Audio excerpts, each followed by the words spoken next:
Hello guys, આજે જવું પડ્યું શિવમ દારવાડામાં બબાલ થઈ ગઈ હતી એટલે માટે સવારમાં રેડી થઈને નોકરી માટે નીકળી ગયા.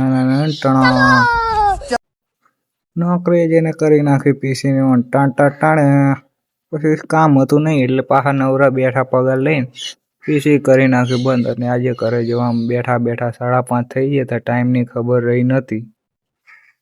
પછી આપણે બાલ જલ્દીમાં હાથમાં બાલ સરખા કરી નાખ્યા. ચહેરા પર ગ્લો જોઈ શકો છો. ટાણા અને કોમ્પ્લેક્સમાં ગયા તે નાસ્તા માટે દાળ વડા લેવા જવાનું થયું હતું.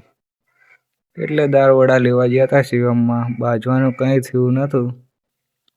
પછી આપણે પહોંચી ગયા શિવમ દાળ વડાના સાણંદના પ્રખ્યાત. પછી દાળ વડા પાર્સલ કરાવી દીધા ને જઈને મસ્ત ખાધા. ને આ વાત તે મિની વ્લોગ જોવા માટે વ્લોગ વિથ અરુણને ફોલો કરો, વિડીયોને લાઇક કરો, કોમેન્ટ કરો અને શેર કરો અને સપોર્ટ કરો.